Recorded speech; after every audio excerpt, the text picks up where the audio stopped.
which is our keynote address. I have the privilege of doing the introduction for Simon Kaguramamba. He's the final speaker for the day. He's traveled all the way from the UK to share his insights garnered through years of experience in the education tech space and in the entrepreneurship space. Thank you. Born and raised in Zimbabwe, Simon is the technical co-founder of a fast-growing UK-based EdTech startup called Action Startup. He's won multiple awards in entrepreneurship and technology categories, and was most recently crowned the Birmingham Young Professional of the Year in the technology category as well.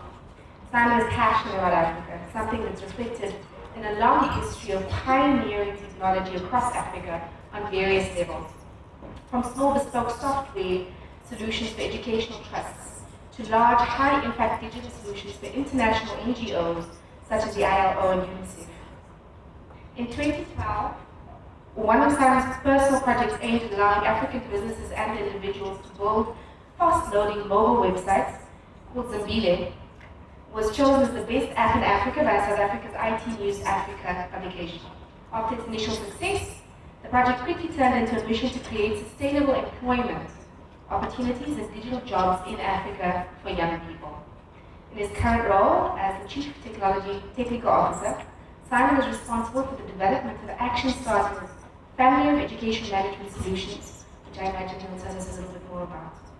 Simon is inspired by technology and its ability to change the world, quote, one line of code at a time, unquote. Ladies and gentlemen, I give you Simon.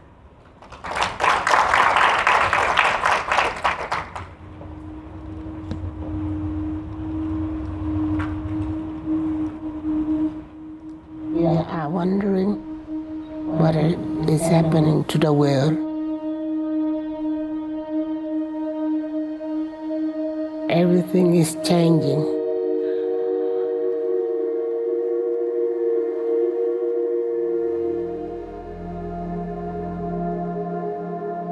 The original Industrial Revolution was driven by the discovery that you could use steam engines to do all kinds of interesting things.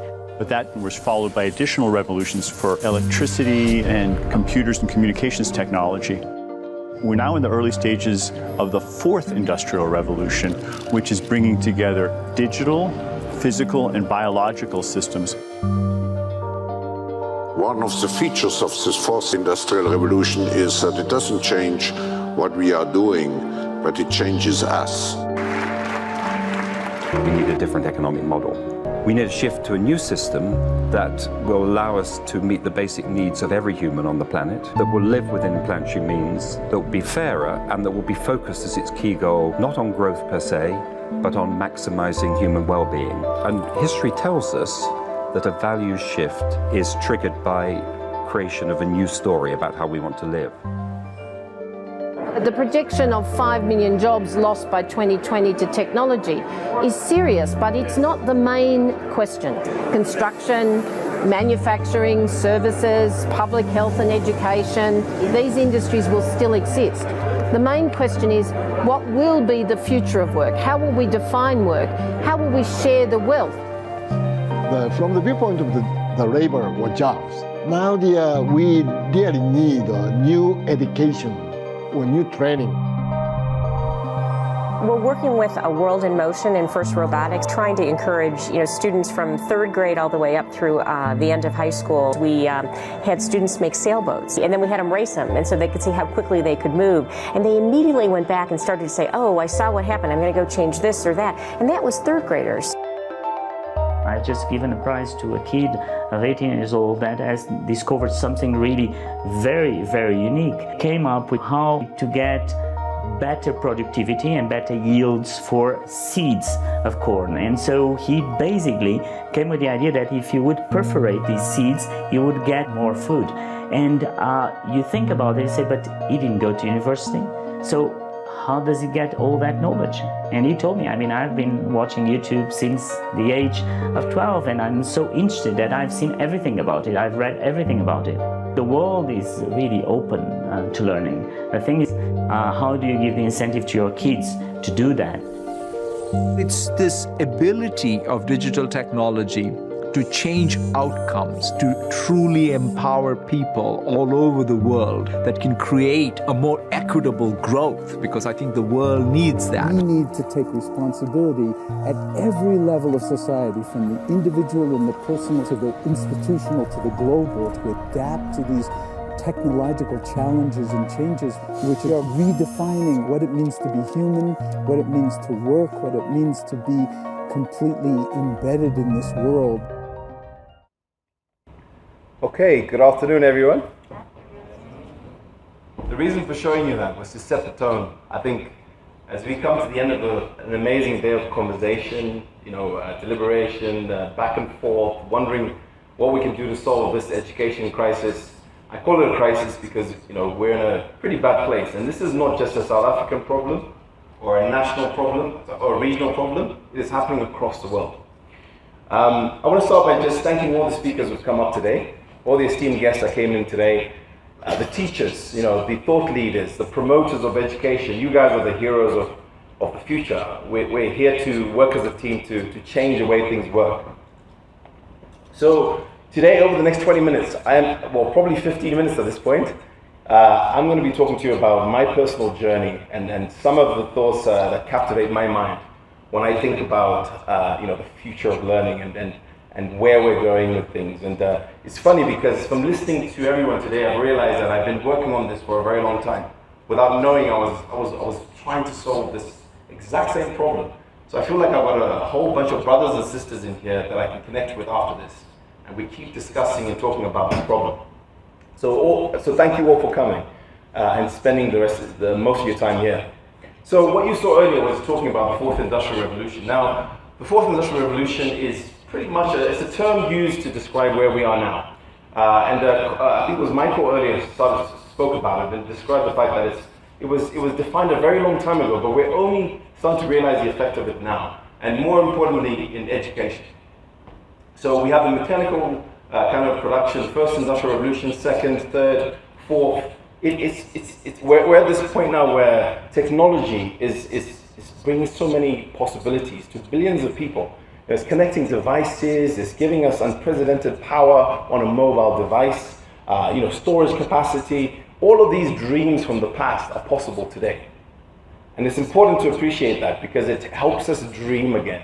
We're in a place at the moment in education everywhere else where we stopped dreaming. We've just been following the same pattern, broken pattern for many, many centuries.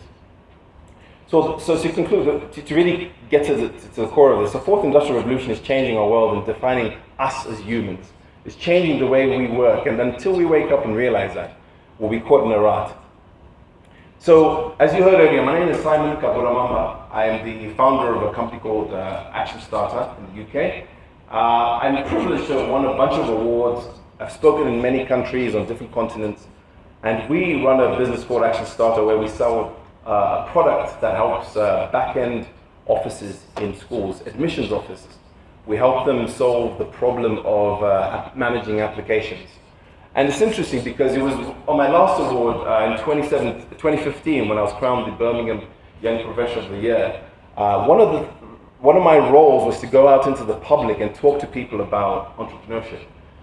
For a year, your role is to go into every single school, talk about curriculum changes that the government have brought into the UK, and just inspire people to think about technology differently. And what's interesting is after every single conversation, and maybe it will happen today as well, I had at least a handful of people standing around saying, I want to know how you did it. Most of the people I spoke to were in the corporate world, bankers and so on. And the usual question was, how did you get away from this 9-to-5 rat race? I want to start my own business. I want to be free. So today when I'm speaking about the education system, I'm not talking about students, the kids who are growing up today. I'm talking about you guys. We're all citizens of this economy. We're all trying to do the best for ourselves. We all have a passion that we want to follow, and sometimes our passion is stuck because we're trying to pay the next paycheck. The fourth industrial revolution is all about empowering you guys because the technology to change the way we live is available today. So what's interesting is every time I went on these talks, I'll get 4 or 5 people come to me and say, I'm sick and tired of my job, I want to change. And I had to find a way to solve their problem. So over time, I've kind of become this unofficial guru on how to start a business in Birmingham. You'll probably see me on the buses. I wish I had a photo on here. Where someone's taken a local business has taken a photo of me and my business partner discussing business, and we're now all over the city. So I get a lot of WhatsApp saying, I saw you on the bus. But before I carry on, how many people in this room, and don't be scared to put your hand up, are sick and tired of the job that they're currently doing? We have 1, 2, right? And I'm not telling you that you shouldn't be doing your job, but because you're obviously doing an amazing job, whatever you're doing. I just know that we all have a passion. We all have something that we're trying to achieve. And some of the reasons why people are sick and tired of their jobs today is because of these 3 R's. I mean, it's not exactly R's because you've got W and A in there, but effectively this is defined as reading, writing, and arithmetic. And we're talking about the fact that for the last however many years we've been taught to just read, write, and count. And that's supposed to solve all our problems. And it probably did at one point, but it doesn't work anymore. When we start looking at what's happening now, and again, Michael spoke about this earlier. You're a teacher, Michael? Is that right? Fantastic. So he elaborated on this much better than I. I'm giving you some kind of back knowledge that's probably not my expertise, but just to give you a sense of what I'm talking about. We're now talking about creativity, critical thinking, collaboration, communication. How do you get all of those things happening in a person's mind so that they can navigate the world we're living in now? Because whatever we're doing is not exactly working. So, so we're moving from the 3 C's to the 3 R's to the 4 C's. But let me take this chance to just explain. I grew up in Zimbabwe. I was one of those people they call the born free. Post-colonial, saw it as this amazing country. Obviously, there's a history behind it. But one of the things that my folks always taught me, until a certain point when I started to rebel, was yes, go to school, get a good degree, and this is the way it works. And I have discussions with my mother. She's actually here today about this all the time, which is, you remember we had these conversations, and at the time, that's what made sense. And to be honest, that was the only way to do it. But when I look back now, I'm looking at, how did we? I'm trying to question. I always question, how did we end up in where we are now? It's because we failed to. We've almost stopped dreaming. I mentioned this earlier. We've stopped dreaming and we've stopped thinking about our lives the way we want to live them, not the way that we have been always living them. So my address today is not really about education, like again, to the young people. It's education of the masses. How do you guys as teachers reinvent yourselves as well? You shouldn't be bystanders to this. You should be at the forefront of defining how you want to work. So the greatest thing about the 4th Industrial Revolution is that I feel like it's a game changer. It has no boundaries, right? You can, and this little diagram tries to illustrate it. I'm trying to bring some color into the room, which is there's no physical boundaries, there's no political boundaries, there's no tech, no tradition. You can do whatever you want using this technology to get to your outcome, whatever your outcome is. Now, I'll give you a couple examples. Again, another show of hands. How many people recognize these logos? Have you used Facebook in the last 24 hours? 30 minutes? 1 minute? Okay, I know I caught someone earlier using WhatsApp, but they were smiling as they were typing. Probably saying something really interesting. So these are businesses that are doing exactly what I've just described. They've managed to find a way to run their businesses globally with no boundaries. You have a taxi business that runs across the world, that is run from a central office in Silicon Valley, obviously with branches all over the country. These are guys who are changing the world and actually taking control of this, what we're describing as the 4th Industrial Revolution. You've got Facebook providing people internet access through internet.org, and you've got WhatsApp that's changed the whole industry. Telecom companies across the world are struggling and trying to reinvent themselves because of people like these guys. And most of these guys are 18 to 20-year-olds, maybe 30 now, who've just changed the world. And they've done that because they've dreamt again, and they've started to think about things differently and looked at the resources around them. So this is why I think Africa's in a perfect position. Dr. Frank spoke about the youth bulge, whether it's a positive thing or a negative thing. We're at a point right now where it can be a positive thing for Africa. We really have an opportunity to make it a positive thing. But it will need all of us to think differently, from the teachers to the government to everyone. And what I'm showing in this diagram is what I believe, and this is my iteration of the information I looked at. But I believe that the 1st Industrial Revolution, 2nd, 3rd, all were to the strengths of the West. I just call it the West. You know what I'm talking about, the big first world countries. And you know, it looks as though, right now, I'm coming from the UK. We've just had the Brexit situation, and England is in a panic at the moment, right? All their trade arrangements are gone, and they have to start again, because they're all through Europe originally. And one of the things that they're struggling with right now is they've got a lot of old inventory, a lot of old things that they kept, that they built in the past that they can't get rid of. You can't get rid of a coal mine, you know, and machinery that you bought to service. You keep making it work. One of the things we have in Africa that's really interesting is that we didn't invest in technology early on. We didn't invest in old PCs. In fact, most of Africa knows internet as a mobile phone. And as a result of that, we have this opportunity to start carving a new future ahead of the West. You know, by the time they get their act right and deal with the recessions that they've created and the structures they've created, we have an opportunity to create a brand new setup. So here's the reasons, the 3 reasons that I picked, and there's many more. I've just picked the top 3 there. Reasons why I think Africa's got a massive unfair advantage. I call it an unfair advantage because, you know, you've been in a situation where it looks like someone just managed to get to the front and it feels unfair, but they were just at the right place at the right time. We are at the right place at the right time, and we have potential. Our young people across the world are showing us we can do this. So you've got the youth bulge, which is basically the fact that we've got so many young people under the age of 25. And we will be one of the youngest continents in the next few years. We've got breakthrough technologies being tested here. You've got M-Pesa, you've got EcoCash in Zimbabwe. You've got various little things that are just changing the way we work. And in the UK, they'll never stand a chance. Because I love my credit card. Why would I use a mobile phone to pay? You know what I'm saying? So it's showing us that we have a really good advantage here. And what's happening is if you look at the background of M-Pesa, it was originated in Cambridge in the UK. They had to come to Africa to test it out. How amazing is that? We're exposed to the freshest stuff because we're in a position where we're a bit behind, but I think we can leapfrog that. And then the other thing is just innovation. I think I've actually spoken about that. So just for some of the people in here thinking, what is this guy talking about? Technology, we've heard it already. This is an example of what we were doing before in education and what we could be doing now, using technology. Some of them are obvious, but just for the sake.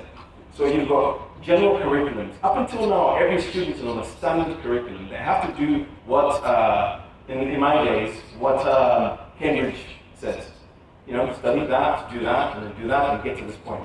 We're at a point now where we can personalize curriculum.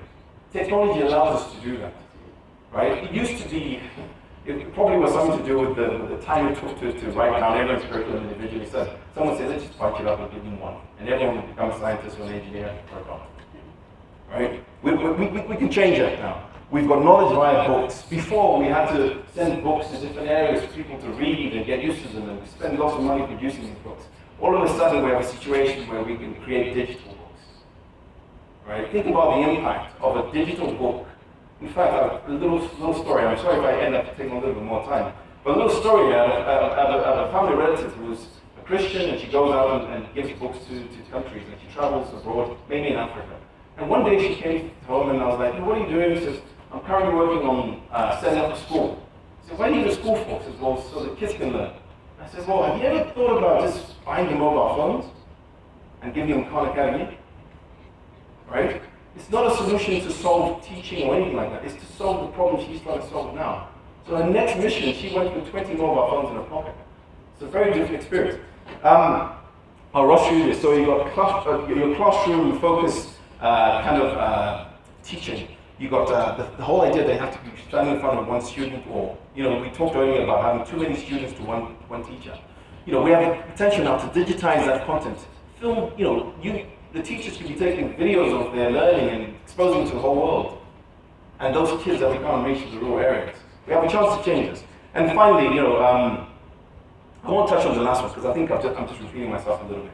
But these are the core components of future learning that I think we have to be aware of. The things that we should be thinking about when we're talking about a brand new curriculum for Africa. We have to think about passion. Now, I asked a question earlier. 2 people were honest enough to raise their hands. Can I ask the question again? How many people love their job? Okay, less people love their job, which means the opposite is you don't love your job. Right? So there's at least half the room who do not love their job. You have a passion. You love something else. Maybe you love playing the guitar. I don't know, whatever it is. The fact is, you've been told, and over and over again told you need to become a XYZ to succeed. That's not the truth. It's changed, at least today it's changed. So I'm talking about giving our citizens the right to dream again and follow their passions. Giving customized learning experiences to individuals where you learn what you need to learn to get to where you're going. Why are you studying something that a scientist needs when you want to do art? Doesn't make sense. I hear these questions from students all over the world when I speak at, I was in Singapore about 2 years ago, speaking at one of the biggest MBA schools there. And there were a lot of the kids there from India and Pakistan. And they just came up and said, you just enlightened me that I don't have to do what I'm doing now. I hope they didn't quit the MBA. But I just feel that there was an opening, they've never heard this to appreciate it. So experiential learning. I was talking to Dr. Frank earlier about immersing people into places where they actually feel and get a sense of what it is that they're learning. It's important. And then we're talking about enterprise, entrepreneurship, everything that comes with that, and then mentorship. Those are the kind of 5 things that I think are so important. And I'm going to show you a few examples of where I've seen this happening. Some of these projects are things that we're involved with, some are projects that other people are doing that are just inspiring me to death. So these are a group of guys that we're fortunate enough to be working with in Singapore. And they are passionate about helping the world understand its aspirations.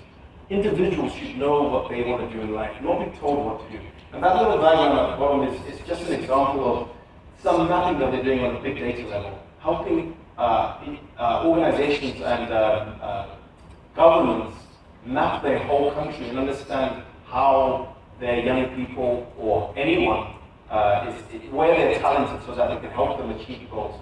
So this is a mapping exercise they're doing in Malaysia and Singapore and pretty much all over the world now, because it's such a new way of looking at how do I create a curriculum for myself. And this is free to use. You can go online. I think they've got a website where you can punch in your details and it'll tell you what type of setup you're in. It's not the end be all and end all. We also work with the MIST Foundation. This is run by the Crown Prince of Saudi. He's got a philanthropic side to his operations where he helps young people he wants to create the best thought leaders in Saudi Arabia. And every year he sends 100 kids to Harvard. Our solution helps them sift through thousands of applications and bring them down to 100. And then the kids go on. But their philosophy is about sending their kids to all these amazing institutions and learning about how other people do it, and they come back and enrich their countries. We need to be doing a lot more of that. Even if it's not sending them physically, we could be sending them through a device. That's the least we can do. We've got customized learning. One of our projects from the old days, we worked with the NHS. This is like the National Health Service of the UK. And we help people who are recovering from mental health in one of our little projects. This is a very small one, it's a niche area.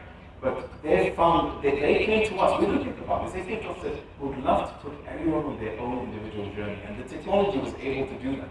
And right now, this thing is being rolled out across different NHS institutions because of this power to say, I walked in, I struggled with sleeping. Show me a customized route to my end, and it's working, right? Prior to this, it was pieces of paper, and hopefully it worked. I'll rush a little bit. This is the little pet project our introducer spoke about earlier, which is it's actually Zimbile, by the way. I didn't realize my name that it would be called Zimbile in South Africa.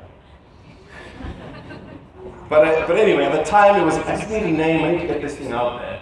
And the goal with this was really initially to help Africa create content that was theirs. I was disgusted when I saw a report one year when Google published that most searches in Africa were for BBC, CNN, and why are we following, and I'm not against those countries, by the way. I just feel like we're taking information from people who are actually looking at us for information. So Zimbabwe was a way to create a mobile website in 5 minutes. What happened is one day, one young man decided he was going to create a website where he would sell Zimbile to, sorry, that's my alarm to stop talking. But I'll take a few more minutes if you don't mind. One young man decided to take the technology and create a website where he could sell Zimbile to other people in his community. And that was a moment of inspiration. And from that moment, the project became a project to help other young people across Africa. This is purely an African project. It was aimed at Africa. Funny enough, the kid was from Bali, but he taught the Africans how to do something here. Because essentially, what Zimba now has the capacity to do is to say to anyone who can build a mobile website, go to your local area, go to a shop, a school, and tell them you can build them a mobile website for £1 or $1, and you get paid every month to maintain that website. That was me trying to put the dots together and solve the African problem many, many years ago. And then finally, I want to talk about something else. I was just talking about mentorship.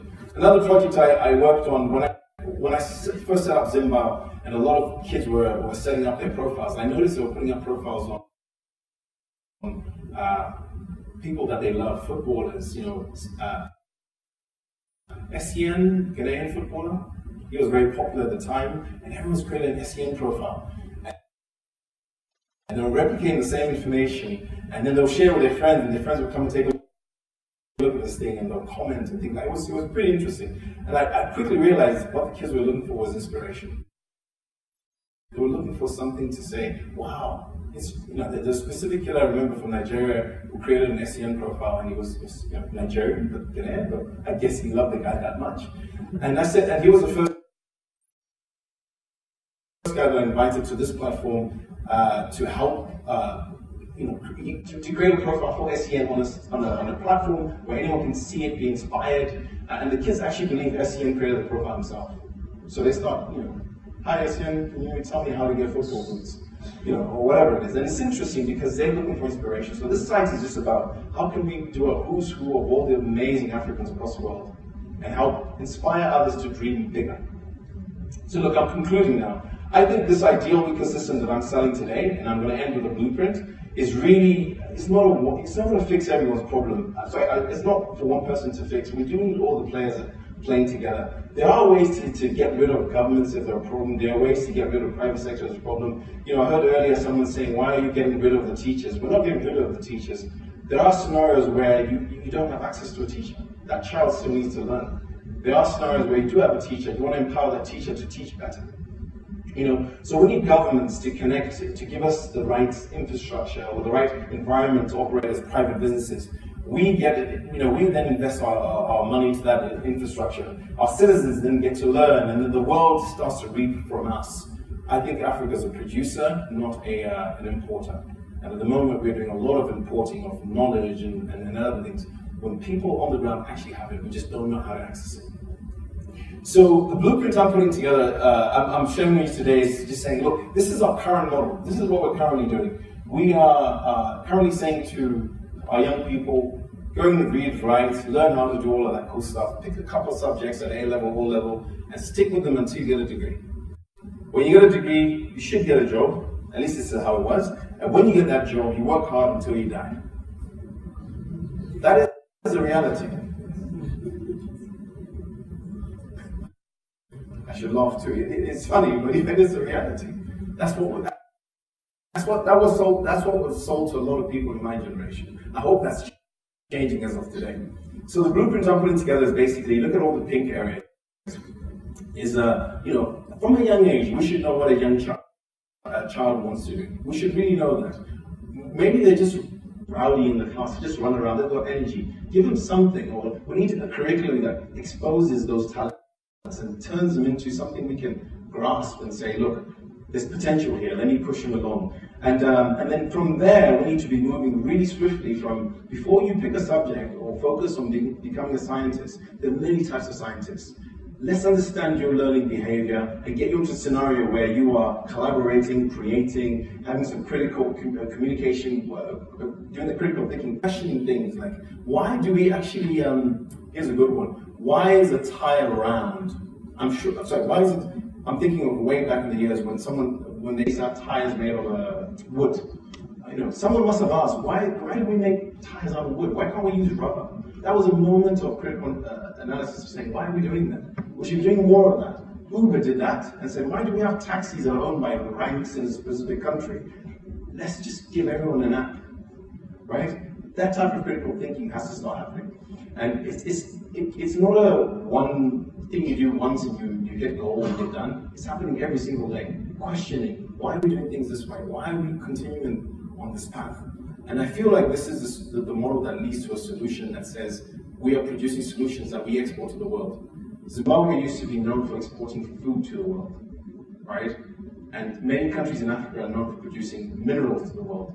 However, the future that I'm seeing is that we are about creating content that we can export to the world. You have no idea how my neighbors feel when I say to them, I'm from Zimbabwe, wow, tell us, a cup of tea, I want to know more. You know, you talk about the fact that you're Zimbabwean, people say, oh, Mugabe, let's have a conversation about it. You know, they want to know what's going on. We're just not sharing it.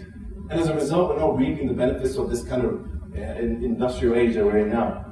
So, my final slide, and I've squeezed this in right at the end, so it might not be perfect, but it's really saying, let's take the entrepreneurial side of things. This is about understanding a problem, creating a solution, testing, and then scaling it, and then putting more money into it to grow. That's how Uber has grown. That's how Facebook